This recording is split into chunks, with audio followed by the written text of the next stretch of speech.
Денеска тука со нас е познатиот прилепски рапер и музичар Деви Спирковски, кој што директно од Флорида дојде тука во Прилеп за промоција на неговиот најнов албум и неговата најнова песна Ново руво. Деви, пред се добре дојде во Македонија, во Прилеп, и честитки за новата песна која што денеска ќе ја промовираш, но и за новиот албум.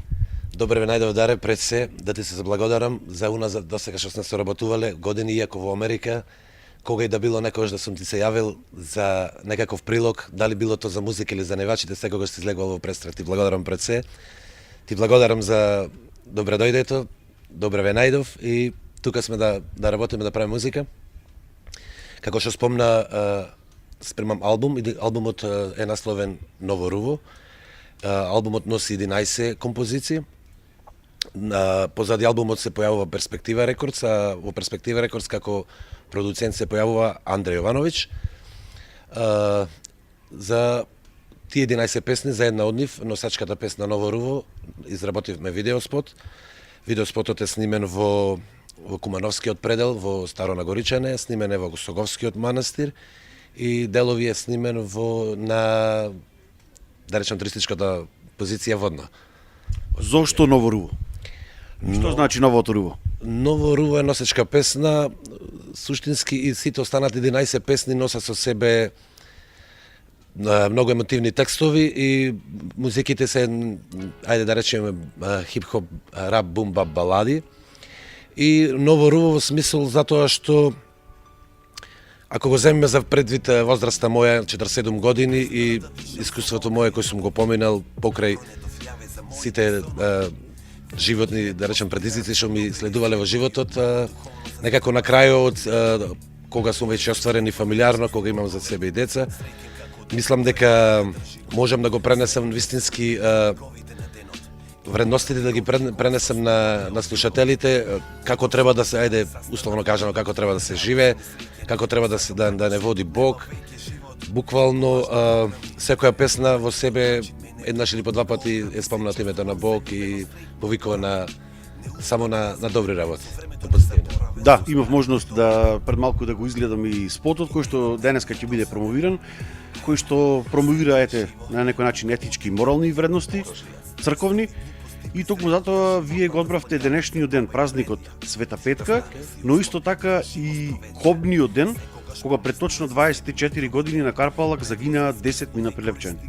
Точно, баш конкретно не беше планирано, но Светиот Дух си ги мести работите и така испадна. Исто така јас се сеќавам дека дента кога се пушташе првиот споменик плочата за Карпалак, јас тогаш заминав бев како ноќен чува работев и заминав директно на работа и буквално во 15 минути го напишав текстот за трите строфи. И тогаш со мала помош од тогашниот градоначелник Марија Ристицки, кој сам е учесник во местноста Карпалак, јас снимивме таа композиција и од сите мои песни досега јас што ги имам изваено, што обстојуваат на платформите, музичките платформи, таа песна е со најмногу гледаност. И мислам на еден начин дека е како химна и за посеќане за херојскиот чин на 10 мината кој го загубија животот на местноста Карпалак. Оваа песна е наменета за нив и е поврзана со стоеността.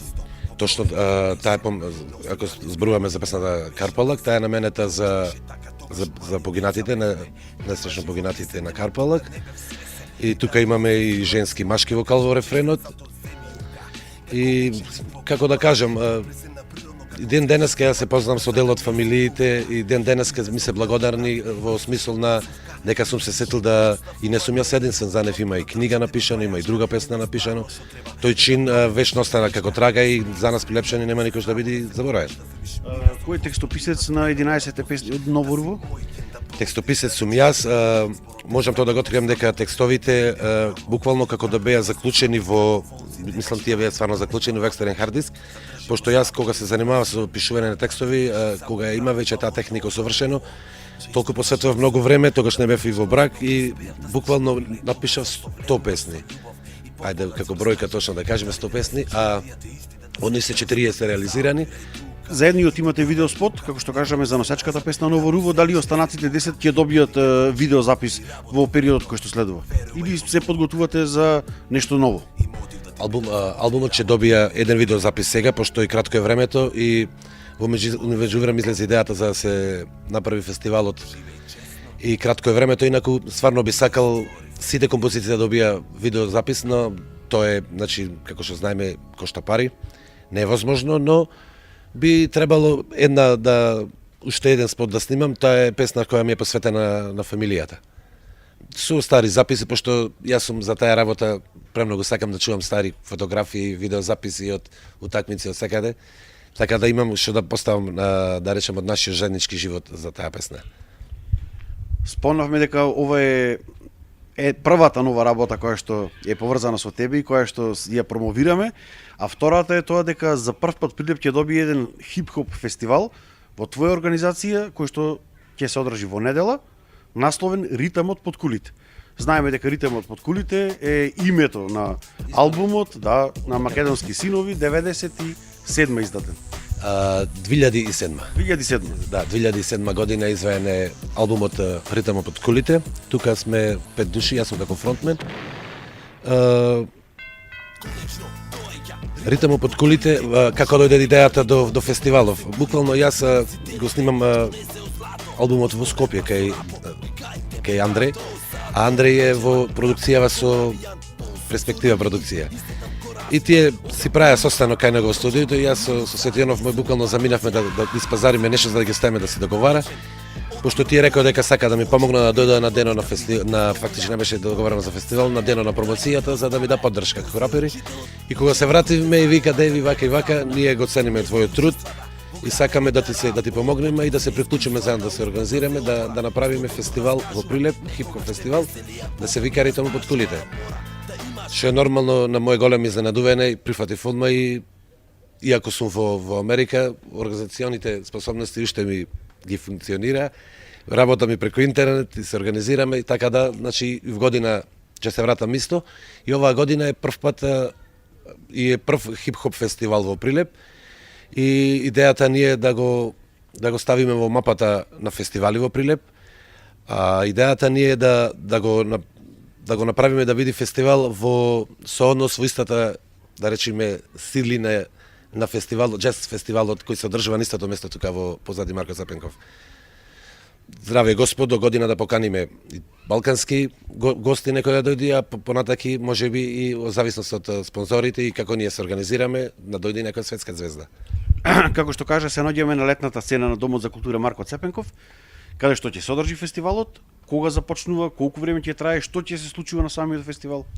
Фестивалот започнува од 4:20 од ручекта и првите чекори се че имаме цртање на графити, че има open mic, фристайл, че пуштаме музика, се враќа од Германија, специјално од Германија сиди DJ Мамли, познат како помеѓу раперите како млад ветеран.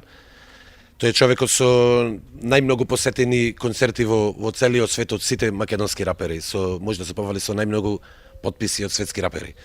Тој ќе пушта музика и тоа би траело некаде до 7 часот. Од 7 часот до 8 часот е мојата промоција на мој албум и од 8 часот до 1 продолжуваме со гостите. Мислам дека на репертуарот први се Брука Бенд. Колку имаме гости оваа година? Имаме од Скопје и од Охрид, од Скопје ни доаѓа Пука козметика, Брука Бенд, Зелена зона, ПКМ се промовираше многу квалитетен добар видео спот пред една недела. Портерот, тука ни доаѓа исто Марио од Австралија, тој е член на ударна формација од Прилепе. Во истата година кога Македонски синови извадовме албум, во истата година ударна формација исто така извадува албум. Буквално имаме некаде околу од 12 до 15 да речеме артисти, а претходно во Open Mic може да се приклучат сите и останати рапери и други луѓе кои сака да мавнат фристайл. Да земат учество. Значи некаде би точен термин е од 4:20 до 1 после полноќ како што дава и законот. Како што залува. Идните планови, рековме дека ова е за прв пат в година, далеку можеби поорганизирано со повеќе групи, можеби 2 дена, 3 дена да трае. Пред се сакаме да се спробаме да направиме ова година, да видиме колку можеме ние тоа да го организираме. Јас имам искуство со организација, претходно додека живеев тука бев во Прилефест, во фестивалот на Ден Момировски Борошенечовски. Кратко е времето, но ни излегува во престрет околу други останати технички организации што ни се потребни, околу звучување, околу обезбедување на домот и останатите пропратно. Исто така да кажам дека продукцијата има обезбедено 4 камери и фотоапарати има ќе биде сето покриено за да остани, да речеме, за војнина, за да можеме да го рекламираме. И се надевам, ако добро го организираме, ако се покажиме, че имаме шанса да се организираме и да тропнеме на некои врати за да ни отворат ако сака да поддржа хип-хоп културата.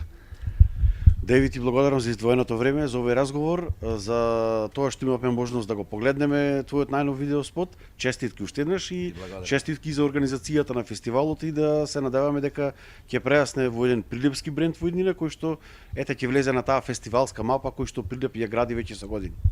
Ви благодарам уште еднаш за поканата и со Господ напред. Еве уште еднаш апел до сите љубители на рап, на хип-хоп музиката, сите оние кои што сакате да бидете дел од оваа забава, дел од ритмот под кулите. Во 4:20 или 16:20 часот во недела бидете тука во Центарот за култура Марко Цепенко во Прилеп и уживајте во забавата.